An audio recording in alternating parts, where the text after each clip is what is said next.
Ada pertanyaan, kalau bentuknya makanan, makanan apa yang diberikan? Apakah makanan jadi yang dikonsumsi, atau kemudian makanan bahan yang bisa diolah? Kalau diolah, waktunya kapan? Pertama, teman-teman sekalian, di hadis ini disebutkan kurma dan gandum. Ini contoh menunjuk kepada makanan pokok.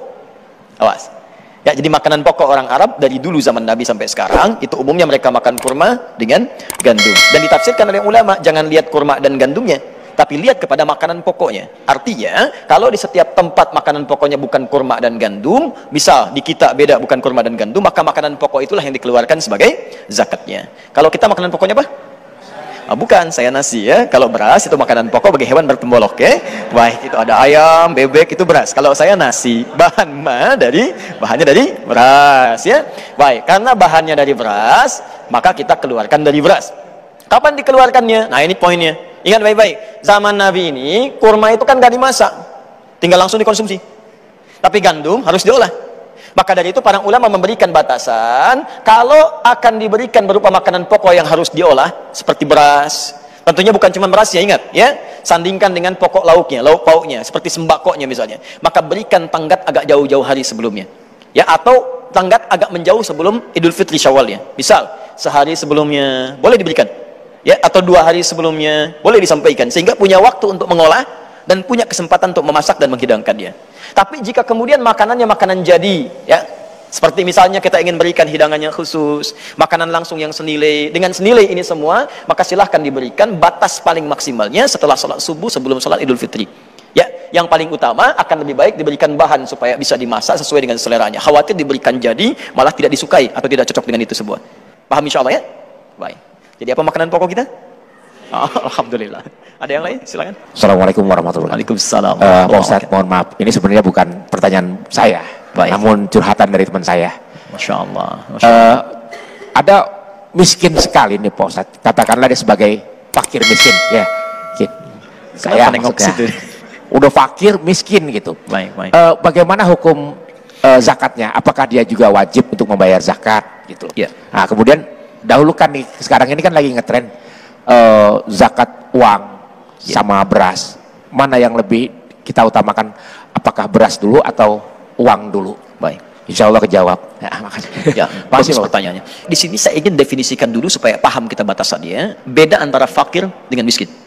Kalau fakir, orang yang memang tak punya kemampuan beraktivitas maksimal sehingga tidak bisa menghidupi dirinya, pekerjaan tak punya, berusaha juga sulit, sehingga pemenuhan kebutuhannya dirasakan sangat susah. Miskin, orang yang punya pekerjaan tapi hasil dari pekerjaan itu belum mampu memberikan apa yang ia butuhkan secara maksimal, maka dibantu ia dari zakat supaya stabil dalam proses kehidupannya. Dalam kategori ini, jika memang ada orang sama sekali tak bisa kemudian mengeluarkan, statusnya sulit, jangankan untuk keluarkan zakat, dirinya pun kesulitan. Bagaimana status zakatnya? Kata para ulama, statusnya ini sepanjang dia berpuasa, artinya berpuasa. Pertama mengatakan tetap dia mengeluarkan. Dari mana caranya? Bisa dibantu dengan orang lain yang bersedekah. Yang kedua, Ustadz, bagaimana zakat dengan menggunakan uang? Mayoritas ulama memberikan pandangan, karena zakatnya disebut menggunakan fitrun, makanan pokok, maka yang diutamakan adalah makanan bukan uang. Bahkan ada sebagian yang menolak zakat dengan uang, khusus untuk zakat fitri, karena dikhawatirkan keluar dari konteksnya. Konteks yang ngasih makanan, tiba-tiba dikasih uang, dibelikanlah pulsa ya. Orang sekarang lebih baik nggak makan Ustadz daripada kehilangan pulsa gitu kan.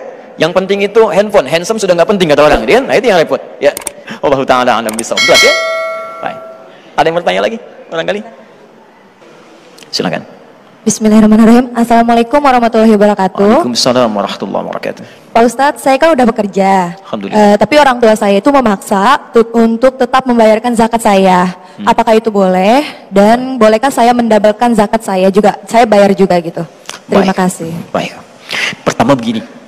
Yang ada dari orang tua, sepanjang itu baik, jangan ditolak ya. Sepanjang baik dan tidak bertentangan dengan syariat, jangan ditolak untuk membahagiakan. Bahkan banyak ayat di Quran itu mendorong kita berusaha membahagiakan orang tua. Maka sedapat mungkin kalau ibu mau katakan saya mau bayarkan, gak apa-apa, terima saja dulu. Dan nilai itu ketika diberikan, nanti nilainya bisa menjadi sedekah ya, sedekah. Lalu Anda misalnya keluarkan, ini atas nama saya keluarkan, fulana binti fulan atau fulan misalnya bin fulan dan seterusnya. Jelas ya? Dan amal dihitung berdasarkan niatnya, bukan apa yang dikeluarkan. Jika yang diniatkan saya ikutkan pada ibu saja untuk menyenangkan ibu, gak apa-apa, itu yang dianggap zakat sah, itu yang dianggap zakat, maka sah dari ibu. Maka yang kita keluarkan itu yang berbentuk sedekah. Paham ya? Baik. Baik, kalau paham, kita coba simpulkan.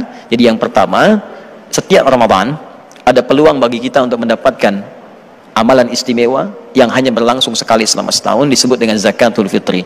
Maka yang pertama, orang yang biasa zakat, maka Allah akan sucikan keadaan hatinya sehingga tidak terlampau loba dengan harta, dan dia punya sifat yang tenang dengan urusan dunia karena tidak diperbudak oleh urusan harta benda. Kedua, zakat bukan mengurangi tapi menambah. Ketika Anda keluarkan, maka Allah akan tambah keberkahan dalam rezeki Anda, tambah keberkahan dalam usia Anda, dan tambah manfaat dalam apa yang telah Allah berikan kepada kita. Fitrun berupa makanan. Zakat ini dikeluarkan dalam bentuk makanan, tidak dalam bentuk yang lain menurut mayoritas ahli fikih, supaya bisa dikonsumsi dan merasakan kebahagiaan, sekaligus menunjukkan bahwa Ramadan telah usai dan saatnya makan kembali. Keadaan orang yang sudah bersih hatinya, maka kembalilah ia kepada fitrahnya. Fitrah manusia menunjuk pada kebeningan hatinya. Untuk itulah Ibnu Abbas radhiyallahu taala anhuma mempopulerkan fungsi zakat fitri yang bisa mempengaruhi kepada fitrah. Maka beliau namakan dengan zakat fitrah, zakat yang bisa menyucikan jiwa seseorang selain mengonsumsi makanan untuk kebahagiaan. Itulah inti materi kita. Semoga dengan zakat fitri ini disucikan hati kita, diberikan kemuliaan dan diistimewakan oleh Allah.